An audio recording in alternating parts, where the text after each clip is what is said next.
Welcome. Kyle's playing with his fun toys here, trying to get us live on Facebook. You can always catch us on, where do we find that now? It's on the Whissel Realty page. The Whissel Realty page? Yes, sir. All right, you're listening to AM 1170 The Answer, and this is Whissel Weekends. We've got Kyle Whissel, the host, the man who was a little distracted with Whissel Realty. What is Realty? You know what? I do my best. Jason, how long have you been in this business for? And you're calling it Realty? You know how it goes, right? It's one of those days? It's one of those days. I love it. You're listening to like you were. Whissel Weekends on AM 1170 The Answer. My name is Kyle Whissel, your host with Whissel Realty Group. Oh, joined Realty. Also by Mr. Jason Hall with Team Home Alones. Repeat that. I said Home Alones. Yeah, I don't like it, man. Well, I don't like being called Whissel Realty, so that we're even. All right. Also in studio, we got Kyle Taylor with My Box. What do you call it? Moving and mobile storage. I was going to call you portable storage, but... Well, as long as you pay your invoice, you can call me whatever you want. my box for a pod-style business. Yeah, there you go. I love it. So one of the things I want to talk about today, guys, is did you see this guy who hijacked a plane the other day? Crazy. I feel like it didn't get as much coverage as it should, and I don't know if they try to bury stuff like that now because they don't want to. How does that happen? Yeah, do they hide it because they don't want people to know about it and have it glorified, or? But I saw it briefly. I saw it briefly. I'm surprised everybody's too. not talking about it. A guy stole a damn plane. Yeah, I talked to a couple of friends who used to be flight instructors and also worked in the military, and they said it was really quiet, but apparently the guy was an employee of one of the airlines, and when the crew got off to take their normal break, he decided to, jump in the plane and take off. And so apparently he had enough training to get this thing moving and then off the ground. And I didn't really barrel rolls. Right. How much do you think you spent over at Dave & Buster's playing Flight Simulator? Something, thousands? right? And then he apparently is now gone. Yeah. Right? They say he crashed in some lonely island, but I'm pretty confident that a couple F-15s brought this guy down in the middle of nowhere where they made certain that he couldn't harm anybody else but himself, right? Because that's the big fear after 9/11 is that, a plane really is a weapon and can be used, and we'd never even thought of that. Yeah, whether there's passengers on it or not. Yeah. Yeah. Yeah, so I was surprised it didn't get as much coverage either, Kyle. Because I don't think I've heard of a plane being hijacked in America since 9/11. I don't think it's happened. It hasn't, but that should be a huge deal that a guy had the ability to steal a freaking plane. They're keeping it quiet for sure. Yeah, this is interesting. And this was But out I of saw Seattle. a jet chasing it down. What's that? I saw the video of the jet chasing it down. That's all I saw on it. You didn't see the video of how it crashed, though. That's No. what Jason's saying. Yeah. Did it crash because he crashed it, or did it crash because it got shot down? I'm pretty confident they brought this guy down. Yeah. And that's Hopefully. another reason why they're not out there, The good news here is nothing horrible happened outside of, his death and the plane, which is still two negative things, but it could have been a lot worse. I mean, apparently he was circling Seattle. He was in that area. I mean, you guys think about that. Anything could have happened. And then I saw something, where was it? Oklahoma? Something just happened a few days ago this week where a guy got in a small plane and after going through divorce and situation, and he crashed into his house, killed himself. The thankfulness, his ex-wife and his family's okay, but the guy literally took a little small Cessna and just flew into his house. Wow. Isn't that, and again, crazy stuff's happening. But it makes me think of the time where a guy got into the tank right here in Kearney Mesa. He drove right down the street of where I live and not too far from where you live, yourself, Kyle. And it was really scary that I was playing softball. My kids were home with a living, and he was just a few blocks from our house, and he drove completely around all our blocks, just tumbling out cars. And people were concerned because they had no idea how to take down a tank.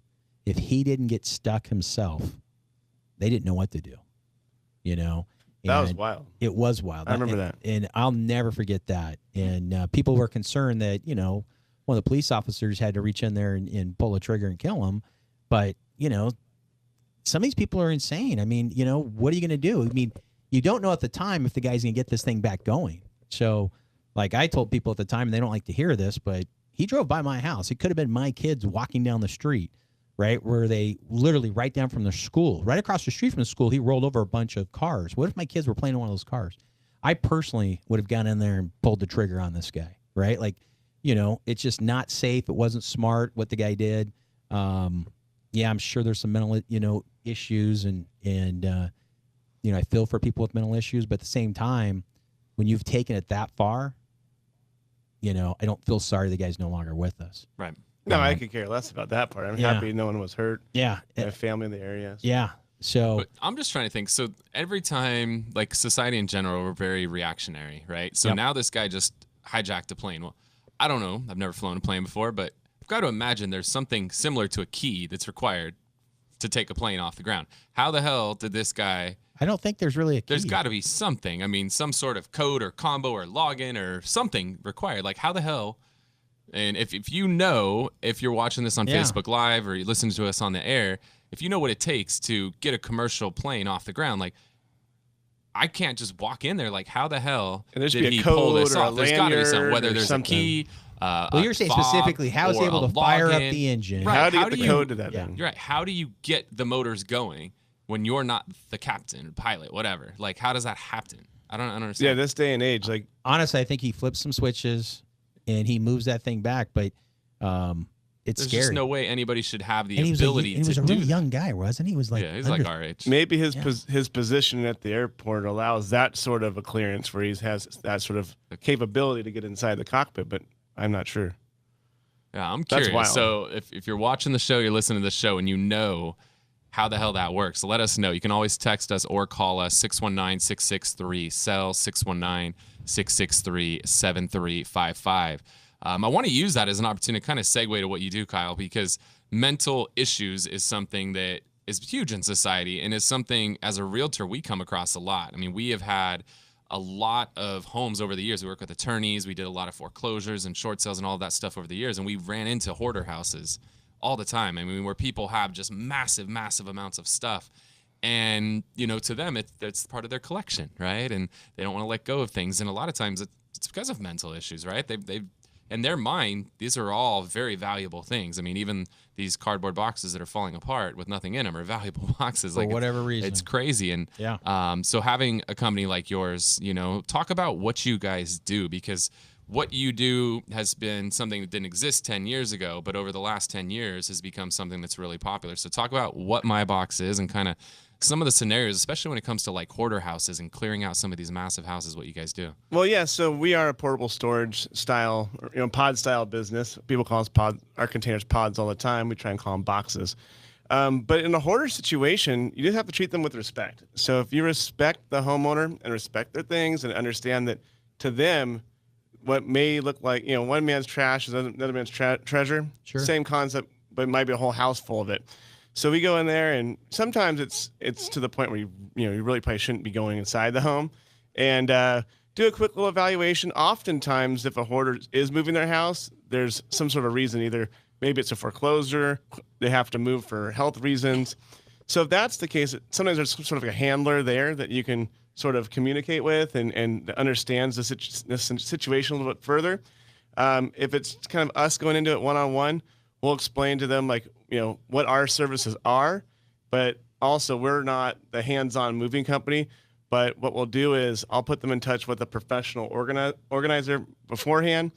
And, sometimes we'll cover the cost of that, like the first hour, or the first hour is free because we refer them a lot of move jobs in these situations.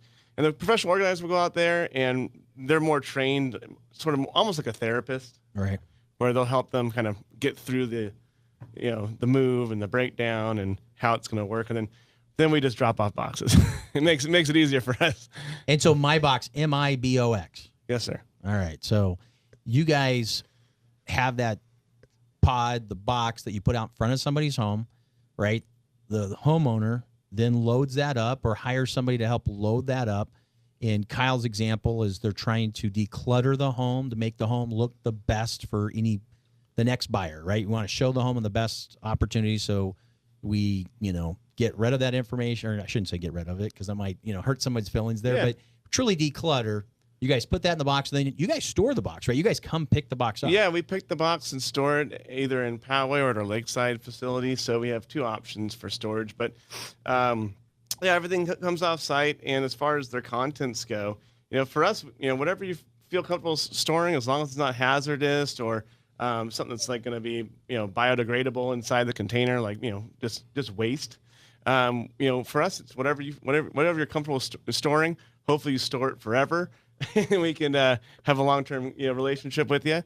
But at the end of the day, it comes down to just having the ability to give them full service for the declutter stage. If they want storage after that, sometimes people are downsizing. We see the baby boomer sort of downsizing movement. Jason knows what you're talking about. Yeah, I can tell. No, but then you have your children that might live in a comfy condo and can't take the big grand piano and those types of items. So what's great about your guys' service is the storage shed comes to you. So let's kind of talk through this. We've all utilized storage, right? We're getting ready to go to break, but I want to talk about how unique it is that you guys bring the storage to you, so you don't have to put it in a moving truck, get it to a storage place, walk upstairs, put it around, put it back into a storage truck to get it back to the next place, right? That's a lot of moving, a lot of friends, a lot of people unhappy when you're going through all that. Again, you're listening to AM 1170, The Answer. We've got Kyle with My Box, Kyle with Whissel Realty, and myself, Jason. I can never say it, Kyle. That's just Jason how it with goes. Team Home Alones. Yes. So we'll be right back right after this break.